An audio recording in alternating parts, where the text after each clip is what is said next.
Leaders, you need to bring drama into the meeting. And when I say that, I'm trying to get rid of drama. What I mean by that is that we don't go to movies expecting no difficulty for the main characters. There'll be some issue that they're going to face. And then they face it, they succeed, and we love seeing that.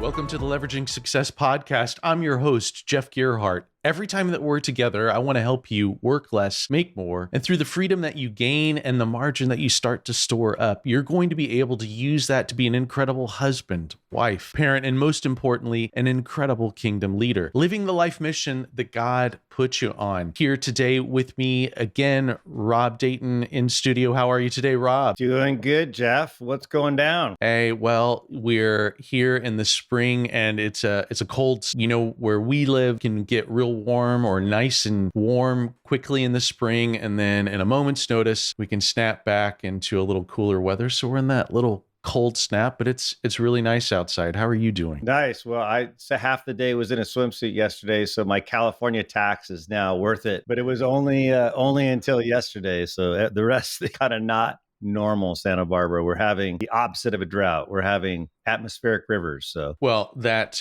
whole sunshine tax that you get in California, we have to look at your total tax divided by number of sunny days to decide which part of the state is getting the best tax situation. Not working. Oh, man.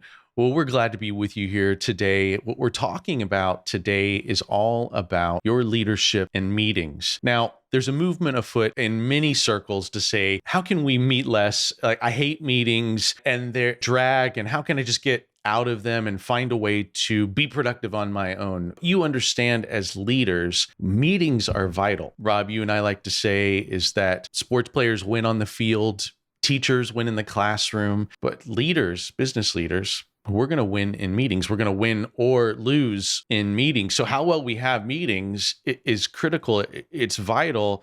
Otherwise, we're putting our whole mission and organization at risk. And I don't just mean the mission and organization of business you lead. I'm talking about your personal life mission is at risk if you don't get the meeting right. It's totally true. And, it's hard to... I think that phrase is so critical because leaders generally don't think of meetings as the court of play. And so that's a big challenging thing. And then also, they don't think, I think the government for sure, in the world I came from, meetings are kind of looked upon as the lowest common denominator of work. It's like, I loathe going to another meeting. Yeah, it's I gotta do this. It's a requirement. I have no choice. If we don't meet, some things will fall apart and I have to accept this. But what if we loved them? What if we saw them as our opportunity as chief communicating officers, which really every C-suite, every leader, executive, business owner, you're the chief communicating officer. And adopting that and deciding that the thing that I bring most is communication is a different mindset. It is either a prison or an opportunity. It's an obligation or something that you see as a leverage point. And we want you to see that as a leverage point. So we're going to get into that and talk about why meetings are so vital here in just a moment. But I want to take you into the news. Every time that we're together, we like to bring up an article, something that is out there that's interesting us, and highlight it and even give you a little bit of our own personal opinion on those things. Here recently, Rob, I was reading about how in South Korea, they're cutting the number of teachers because there's a diminishing number of students. Now, South Korea is got the world's worst population, negative population, meaning they are decreasing.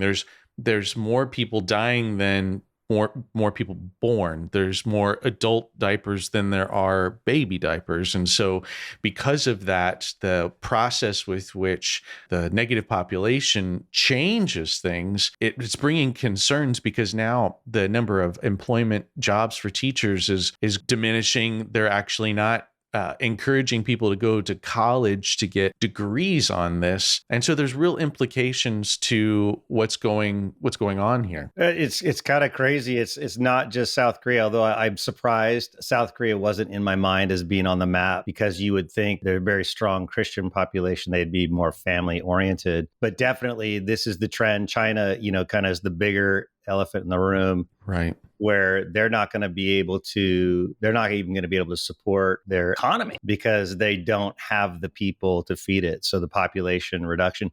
Isn't that interesting how when you and I were younger, and I specifically remember in the 80s, population is the biggest world threat. Right. And now we're in a season of diminishing. It's an issue because at the end of the day, an economy is sustained by the workers that come behind us. And so someday we can have currency stored up in savings accounts, but the economy of the workers that come behind us don't sustain the value of that currency. All that I've been saving, perhaps it's not going to be worth much. But I'm not really worried about that. What caught my mind as we were talking about this as an issue wasn't to dog on South Korea, but rather to look at this and say, well, there's never a good time to do certain things. At the end of the day, people have to decide, what do you really believe about eternity? Because if what I believe about eternity is that it's so compelling, I'm willing to inconvenience, perhaps even suffer my life here in the name of there. And so, when's a good time to get married? If what I think of is that the best life I've got this side of death, then probably never a good time to get married, or very low time to get married or to have kids. I mean, so much inconvenience, so much investment, unless I have a longer term view that looks out over horizon and says there's something really, really valuable here that I'm willing to invest in, I'm willing to suffer in, but it's not because I'm going to be concentrating on what I'm losing, but what I'm gaining. It's absolutely correct. And it's so good to talk about this because, as you said, it's an eye for eternity. And then also one of the things that I notice, kind of matter of fact, in the people that I've experienced who become married and have a kid, it's when you have that kid that all of a sudden you're like, you kind of get God, you kind of get deity, eternity comes more into focus. And it's surprising, like even with people who are not like what I call pre-Christians, how they are more God oriented once they've had a kid. And it just really fits with, our part of our calling is to multiply, and not reduce population or just match it, but to actually multiply, which in multiplication requires at least three kids, and to take that seriously. And then what is your investment in those kids? And that quite possibly could be one of the highest return on investments that you could make, is to see that kid thrive, to have them fall in love with Jesus in a meaningful way, find their way, and make really good decisions about what they do in life. So I think that it's a really important topic for us to be talking about and for us to recognize as Christians. Yeah. And now, there was no requirement, to be clear, biblically, that said you're not obeying without multiplying. But at the same time, I think that the mindset really is around if you have the ability and you're married, got the facility, then multiplying is an opportunity, whether you're doing that biologically or you're adopting, because you're at the same time, you're leaving the place better than you found it, is the idea. I'm also thinking about eternity. I'm also going to be able, and I love what you just said, Rob, is that I start to understand how God sees me as I look at someone that I'm hoping for, I'm striving for, I'm saving for, I'm gonna plan for. God's been doing the same thing for me all along. And so my heightened awareness of his love comes from leading, raising, loving, and seeing children, go from our home someday. It's powerful. The thing that, as you were talking, that I thought about is, we talk about stewardship versus ownership a lot in how we operate. And it's really interesting when you think about kids, they really help us on the stewardship side. There's no ownership there. I mean, we love them like no other, but we also know that we're just stewarding what God has given us. So it's perhaps the place where we find that concept the deepest. It's a period piece. And look, no animal, no dog, no cat can take that place. It's not the same. You're you're not in the same situation or the same benefit of what you're dealing with. And look, just like humans that we lead at our businesses, who can be quite complex and sometimes very difficult, certainly children, same thing, family, same thing. We want to be creating healthy cultures within inside of us, in our families, and our businesses as a leverage point. And so while we look at South Korea or some of these other countries that are in these negative population growth situations, we really step back and say, what are we trying to lead? And what do we want to see happen as a result of our life here? And what do we believe about eternity? All these things start to add up as we consider what we're doing. Rob, today, what we're talking about is meetings. And we want to bring some context to why meetings are so important. Because as we tell you here, is that we want you to be able to work less, make more. Now, you may have a business or businesses where you're leading. And to get leverage in those is to be able to have a healthy, high-performing culture. Well, how do you get leverage when you're the one who's leading that organization?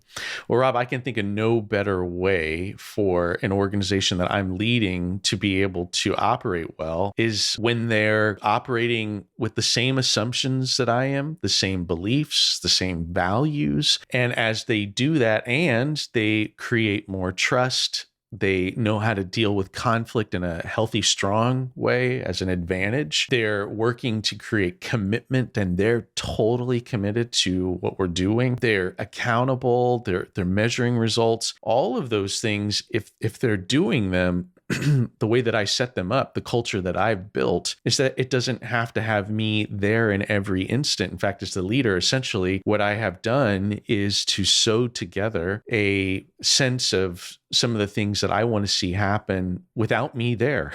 Like, it doesn't take me to police the values or me to enforce the assumptions or you got to ask me to get the clarity, but rather we're already operating with so much clarity that we're able to operate at a high level. But that actually, the building of that healthy culture is going to come through meetings. It is. And I think why it's so critical as leaders and why we win in meetings is because really the people are the greatest assets we have.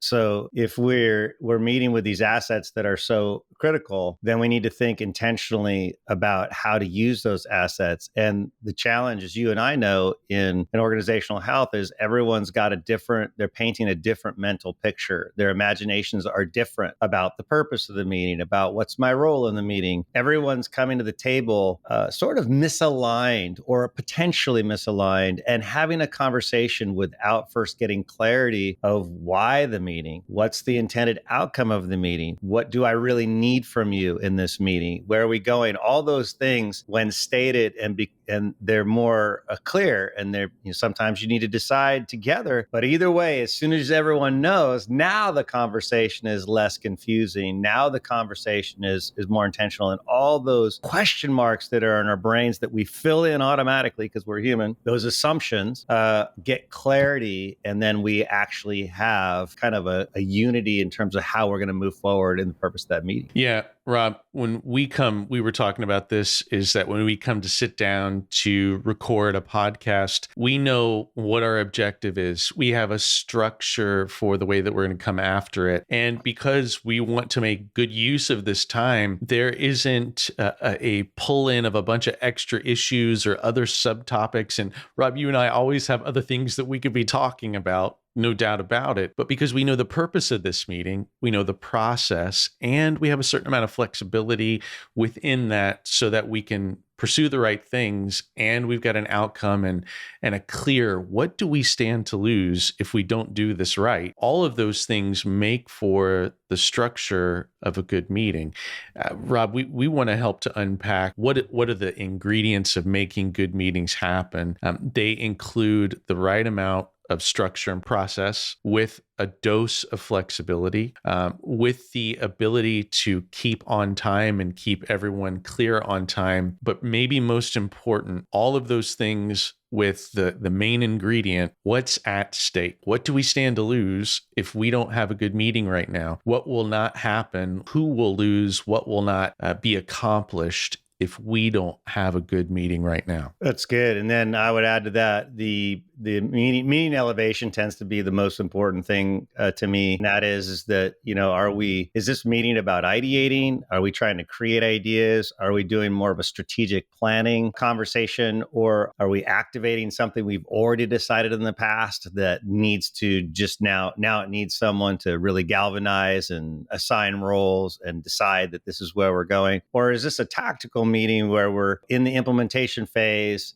and we're making sure I's are dotted, T's are crossed, and who's doing what by when, and we're at the finish line. How do we finish well? And just framing those three meetings has a huge ramification on how people show up in conversations. I know for me, I tend to love the top. I like the ideation meeting. So I need to know it's an implementation meeting just so I can shut up more. Right. And if it's a meeting about ideating, then I'm like turned on and I'm excited and I have permission. And everyone else who has a different role or a different love about those meetings when they know. And then they're called upon to exercise what their, we call it working genius, what their style of meeting is, they're most favorable to them and to where their mind operates best. Then we're releasing people, we're giving them permission as leaders, we're activating our greatest assets to perform in the highest way possible together in that conversation. Yeah, you're bringing up working genius, and I'm going to tell you all that a great book that you can read to get the right format and understanding of what's the right elevation and what kind of meetings are we having is the book Death by Meeting by Patrick Lencioni. You're going to really enjoy almost all of Pat's books. Probably all but one that I'm aware of is a fable with the structure in the back, and the fable makes a lot of sense, and then you read the structure in the back and understand the types of meetings and the way that you can get this capability. Now, let's talk about it, right? Because you were explaining the elevation of meetings, whether it's an ideation level. Hey, we're trying to make a strategic decision. We're trying to look out over the whole landscape and find the opportunities and get the right ideas in place. And then there's an activation level. We're marshaling resources. We're gathering this was the right decision, and we've affirmed it. We're getting the people together. And then finally, the tactical side, the implementation side, that's saying we've got to advance this goal now that we've decided it was a good idea. We got the resources together, and we're enabling it and staying on it all the way until it's finished. So there's strategic meetings, there's tactical meetings. I think on top of strategic meetings, you could even put at least a quarterly or annual meeting that helps you to look out even further and consider your values, your assumptions, building clarity. Quarterly meetings, offsites, strategic ad hoc meetings, weekly tacticals that move the implementation down the line. And then there's one that I recommend to clients often, and few take me up on it long term, but I love it. And that is the daily stand-up. And for me, the daily stand-up, I'm still doing. I do it with my success manager, Kelsey Brown. Shout out to you, Kelsey. We meet on a daily basis, Monday through Friday. And when we do that, we're simply having the discussion of what's most important to you today, where are you going to be? And that may spawn a couple of other quick side discussions. But in general, I'm spending 3 to 10 minutes every day on things that would have added to my Slacks, my emails, phone calls, texts that just get knocked out at the beginning of the day. And that's the administrivia of every day. And there's always some of that, like, where is Jeff now? Or what are we working on right now? Or what's his concentration on? And we just knock out some of those quick things and then get at it. And so that's daily meeting that I do. Then the weekly meeting is the tactical opportunity to go after what's most important right now. And how do we make sure that most important thing, we're all thinking of moving that ball down the field and getting it done, but we're not letting strategic conversations get into that. And Rob, I love for you to talk about this more, because the intersection of when strategic meets tactical, it's when car wrecks happen in meetings. I think that if we can help those that are leading to get an advantage through meetings, it's to understand the difference and why those two things don't come together. That's good. Before I talk about that, I want to ask you about your stand-up. How many emails do you think you eliminate with that stand-up? I would say I'm eliminating text messages and Slacks. Kelsey knows that if she needs something quick, that's going to be it. I'm going to say this. I believe that we don't have to text or Slack maybe once a day max. Truly, and I'm thinking over past couple of weeks, and we're in a high end delivery period. We're not sitting on our laurels here. We got a lot of things going. Countless, Rob, just a lot. I eliminate a lot of extra messaging with that one daily 3 to 10 minute deal. And I think that that's what people really need to understand is they don't understand how they could do a daily stand up, which just to be super clear, it's just a 1 minute. Here's what I'm doing. It's very, the whole thing can be, even with a team of 10, can be done in less than 15 minutes. The value is the elimination in most cultures of email, Slack. You mentioned Slack. So you're going to save so much time by doing it. And I agree. I do have a city that does it every single day, which Nice. is really crazy. And they report incredible things. And then the other thing I would say that we don't think about, and this is kind of the my business, strategic cultures, we're talking how to be strategic for meetings. What's lesser recognized is that we are also and should be also building culture at the same time. So meetings, they're either reducing culture, and I would argue trust, or they're increasing it. There's not a neutral ground. The tactical meetings tend to be more trust reducing because we're not sharing our hearts. We're sharing what needs to get done. And so the offsite, the quarterly offsite could be more about here's where I'm at. There can be a little bit more informal conversation, a more rich, mini series of content about what's going on with the team.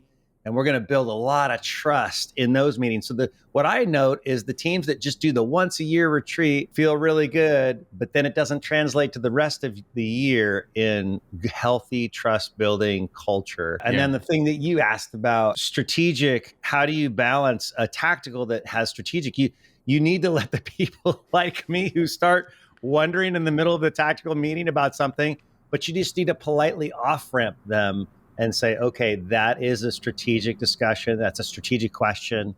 Let's off-ramp that as a question.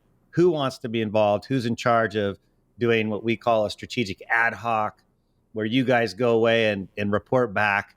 But we're not going to let, the meeting killers, we're not going to let, a conversation of 4 people between the 8 of us stagnate progress and our tactical environment where we're really getting stuff done. Tactical is an opportunity for us to show that we're going to get somewhere and not get lost chasing rabbits. And so the strategic things that come up, as you say, off ramp them, park them somewhere, note them, form them into a question. I think strategic meetings, when you've got a question to answer, then they can go off and get an answer to a question and know we landed the strategic point when we answer this question, park it, and keep after moving forward towards the tactical on who by when on every task that's coming out, making sure that everyone's got what they need to advance on all those tasks. And Rob, I want to put one caveat. I think that there's an opportunity in every tactical meeting for the leader to not just keep our nose down in implementation, but to also do a temp check on everybody. And every leader has to understand that the psychological safety, which seems like a poor term, but I think it's a great term. I think the psychological safety for the leader understands that everyone's walking in with a potential baggage issue where they're carrying issues from either home or the last meeting that they were in. And that frustration could bring a toxicity into the room. And so at the beginning of a meeting, oftentimes what I like to do is things like what's hot, what's not. Everybody quickly around the room say what's one hot topic that you've got going on you're excited about, or one not hot topic that's there. And the opportunity for empathy or celebration is happening. And we don't make long period time of that, but keeping at a regular practice in some way. And the leader needs to bring something fresh into that so that it doesn't become routine or you get stuck with it. Is how's everybody doing? Where are you at? Are you coming in with a with difficulty. You're coming in excited with joy. And that may be coloring very much the next discussion that we've got. And so while we talk about that, I've got our temperature, I see how everyone's doing, and we get into implementation and keep the ball rolling. I think nothing builds trust like a team that knows we are going to win. If I know that we're going to win, I know that we're going to get to our objective, man, my heart's full. I'm excited. I want to be here. I want to be part of a winning team. If every time I went into the huddle and thought the play we just called is going to score a touchdown, man, I'm excited. I'm excited to do my part in this. So leaders, we cultivate that expectation by the meetings that we run, and those meetings being separate, understanding strategic meetings, form them in a question, tactical meetings going after implementation of the most important thing right now, quarterly meetings and offsites to be able to stand back, consider your values, your assumptions, build clarity, make moves that are going to strengthen the whole of the organization. And then the one that I think is the secret sauce to advancing faster, the daily stand-up, which is where all of that administrivia gets brought out. Those 4 type of meetings are a great way to run things. But for all of your meetings, we have to understand that we also need to be ready for and, in fact, invite drama. Now, this will be our last part of what I want to highlight here, Rob, because you and I, as much as we study this with clients, we help them to strengthen their organizations to be healthy and high performing. One piece that always makes people look at me, and probably you too, a little crazy, is when I say, and leaders, you need to bring drama into the meeting. And when I say that, they think, I'm trying to get rid of drama. What I mean by that is that we don't go to movies expecting no difficulty for the main characters. There'll be some issue that they're going to face. And then they face it, they succeed, and we love seeing that. We love seeing and putting ourselves into that drama of how would you face the challenge the heroes got? Well, when I come to a meeting, we stand to lose if we don't do this.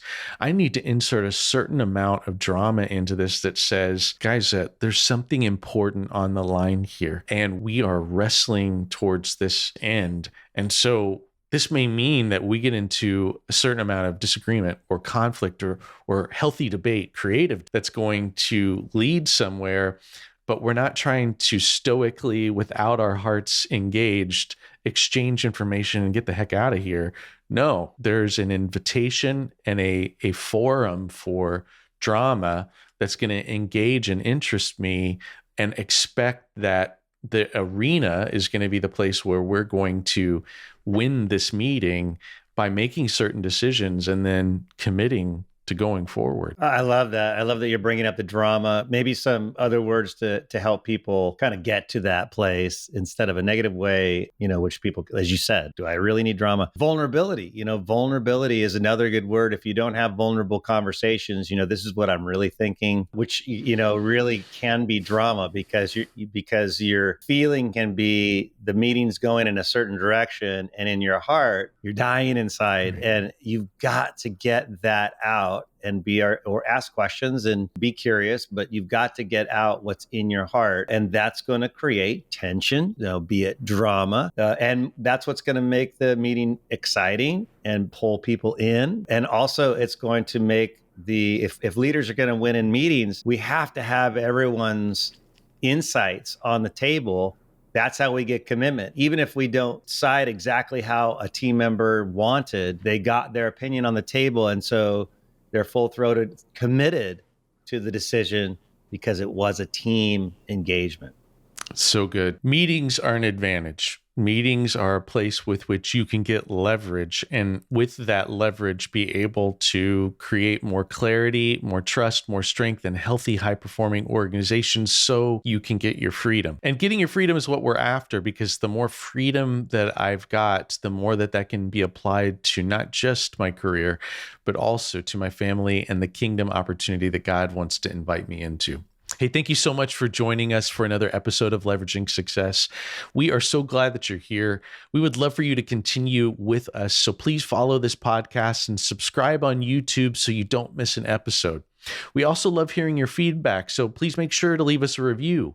You can also email us at jeff@leveragingsuccesspodcast.com to tell us what you think of the show, what you like to hear more of, and we're going to be happy to address some of your questions live on this show. In fact, we would love to talk to you more about how to make your organization healthy and high performing. Hey, finally, I have a free offer for all of our listeners. In the show notes, you'll find a link to the 7-part e-course that I've put on called Life Mastery. You'll be getting an email every day from me for a 7-day period with ideas on how to master life. And if you'd like to go further, you can watch our 30-minute webinar with which I'll explain what an incredibly impactful life looks like. At the end of that, you'll have an opportunity to sign up for more time with me. Hey, we're so glad that you've been here today. Working less, making more, and taking that gain to be incredible and having an impactful life that will matter for eternity. I'm your host, Jeff Gerhardt, here with Rob Dayton. Until next time, God bless you.